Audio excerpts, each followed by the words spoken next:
사실 시술 가격 책정하는 기준이 조금 있습니다. 그럼 써마지 한 번에 그러면 온달에 몇 번 정도 받을 수 있는 건가요? 써마지 한 번이면 온달을 번 이상은 받겠죠.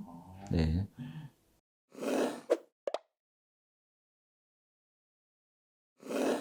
네, 안녕하세요. 꿀원장 강현수입니다. 온달 리프팅 키닥터 되셨던데 축하드립니다. 네, 감사합니다. 네, 너무 감사한 마음이고요. 앞으로 뭐 좀 더 효과적인 시술을 할 수 있도록 더 열심히 하도록 하겠습니다. 온달 리프팅 평균 가격이 좀 어떻게 되나요? 전체적인 뭐 평균 가격 제가 다 알 수는 없고요. 온다는 사실 다른 리프팅 레이저하고 다르게 시술을 받는 전체 에너지량을 가지고 가격을 결정하거든요. 그래서 저희도 뭐 6만 주를 받느냐, 10만 주를 받느냐에 따라서 이제 가격이 조금 차이가 있는 것 같아요. 우리가 어느 정도의 에너지를 이제 시술을 받을 거냐, 그거를 생각하고 가격을 결정하면 좋을 것 같아요. 네네. 예를 들어서 써마지하고 올리조 같이 이제 샷수로 하는 게 있잖아요. 샷당의 가격을 붙이잖아요. 예. 근데 이제 온다는 아직까지 그러한 개념이 없는 경우가 많으시다 보니까 나한테 어느 정도가 필요한지 이런 것부터 좀 알고 접근하면 좋을 것 같아요. 써마지 대비 가격 차이가 좀 크더라고요. 근데 네네. 좀 여기랑 비교하면 또 어떤 부분이 좀 다른가요? 사실 시술 가격 책정하는 기준이 조금 있습니다.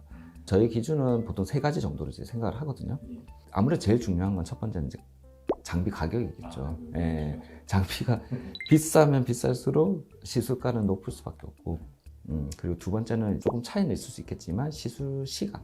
내가 당연히 시술 시간을 더 많이 가져가고 더 오래 할수록 가격은 조금 더 비쌀 수 있는 거고, 마지막에 좀 중요한데 아무래도 소모품 가격이에요. 내가 이 시술을 할 때 그 실제로 장비에 소모되는 비용이 있을 거 아니에요.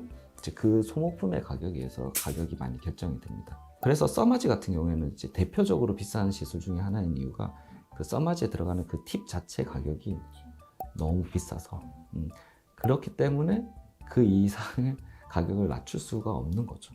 그런 반면에 사실은 온다는 써마지에 비해서는 많이 저렴해요. 사실 온다도 장비 가격은 좀 비싼 편인 반면에 그래도 소모품이 없어요. 소모품이 없다라는 아주 큰 장점이 있어서 아무래도 시술 가격이 그래도 좀 합리적일 수 있고, 보급이 많아지다 보면은 아무래도 어쩔 수 없이 좀 가격이 좀 더 낮아질 수도 있지 않을까, 그런 생각을 합니다. 그럼 써마지 한 번에 그러면 온달에 몇 번 정도 받을 수 있는 건가요? 써마지 한 번이면 온달을 뭐 3번 이상은 받겠죠. 네.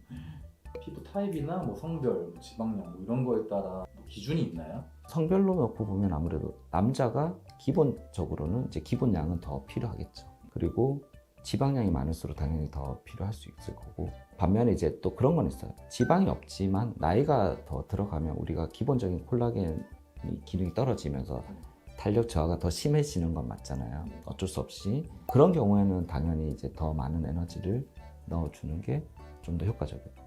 이제 뭐 어떤 시술이나 뭐 마찬가지겠지만 부작용을 걱정하는 사람들도 있잖아요. 네네. 온다 리프팅도 핸드피스가 이제 저희가 2개가 있는데 이제 그 중에서 7mm짜리는 좀 깊이 들어갑니다. 그게 이제 지방층까지 들어가고 근막까지도 자극을 할 수 있는데, 지방층을 자극이 들어가게 되면 이제 지방 감소가 생길 수 있습니다. 그렇다 보면은 당연히 옆볼이 꺼져 있다거나 뭐 앞볼이 꺼져 있어서 이런 데가 신경이 쓰이시는 분들의 경우에는 중요한 게 디자인이겠죠. 그래서 무조건 디자인을 하고 시술을 해야 되는 게 맞고, 단순히 나는 이제 정말 이제 볼페임에 대해서 너무 걱정이 되시는 분들의 경우에는 3mm짜리 핸드피스로 해서 좀 얕게 그냥 말씀드린 것처럼 콜라겐 생성을 위한 이제 그런 시술들을 해주면 그런 문제 없이 진행을 할 수가 있습니다. 홍조가 있으신 분들은 약간 이런 레이저 리프팅 좀 걱정되는 분들 있을 것 같은데 그런 분들도 받아도 되나요? 간단한 레이저 토닝부터 해서 그냥 우리가 흔히 하는 열을 주는 리프팅 레이저들까지 해서 보면 약한 자극이라도 피부를 장벽을 자극을 하면서 들어가는 거예요. 그러면 우리가 피부 장벽이 자극이 되면 피부 장벽이 민감해지면서 일시적으로 조금 더 건조하다든지 붉어진다든지 그런 문제들이 생길 수가 있습니다.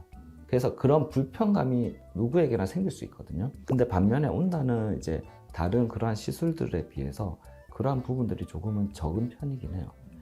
기본적인 열 자체를 자극을 주면서 들어가는 게 아니다 보니까 열을 직접적으로 속으로 이제 넣어주다 보니까 열에 의한 자극이 좀 줄어들어서 그런 부분에 있어서는 이제 너무 크게 걱정을 안 하셔도 충분히 시술을 받을 수 있어요. 이제 그 온다리프팅 통증 없는 걸로 좀 유명한데 그런데도 통증을 좀 걱정하시는 분들이 좀 있을 수도 있을 것 같아요. 열이 안쪽으로 계속 들어가다 보면 볼이나 이런 부위는 괜찮지만 여기 턱 라인이라든지 뭐 광대에 있는 부위라든지 이런 부위들은 뼈에 좀 자극감이 좀 전해지는 경우들이 있으셔서, 그리고 치아 시술을 받으셨던 분들이라든지 그런 부분들이 있어서 자극에 의해서 순간적으로 뻐근한 느낌을 받기는 하세요. 이제 그런 경우에는 이제 그 부위 자극을 좀 줄이기 위해서 좀 반복적으로 빨리 움직여서 시술을 하게 됩니다. 두려워서 계속 힘들어하시는 분들도 간혹 있으신데, 사실 이제 그런 분들은 애초에 이제 열을 조금씩 낮춰서 시술을 하게 됩니다. 그러니까 열을 좀 낮춘다는 말이 뭐냐면 이제 순간적으로 들어가는 열을 조금 줄인다는 얘기예요. 어차피 좀 줄여서 시술을 조금 더 길게 하게 되면 효과적인 부분들은 전체적으로 들어가는 양이, 에너지 양이 같기 때문에 동일하게 가져가실 수 있습니다. 온다리프팅 약간 이제 주름 때문에 고민이신 분들도 좀 도움이 좀 많이 될까요? 마리오네트 주름이죠. 요런 주름들, 이제 아니면 이제 팔자 주름, 이런 부분들 때문에 이제 시술들을 하시게 되는데, 확실히 요 턱선, 여기 요 라인을 정리했어서 확실히 효과적이고, 팔자 쪽도 있어서도 당연히 이제 좀 당겨주는 효과가 같이 있어서 그런 주름 개선에도 당연히 이제 도움이 됩니다. 온다의 특징 중에 하나가 정말 이제 얼굴 쪽부터 해서 목까지 자유롭게 시술을 할 수 있다는 장점이 있습니다. 전체적으로 떨어져 있는 탄력을 잡고 하는 부분에 있어서는 이제 그래도 꽤 도움이 많이 됩니다.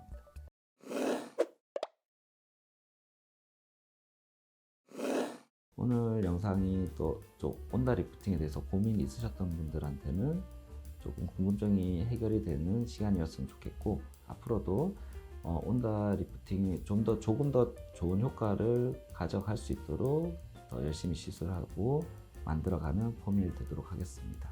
지금까지 꿀원장 강현수였습니다. 감사합니다.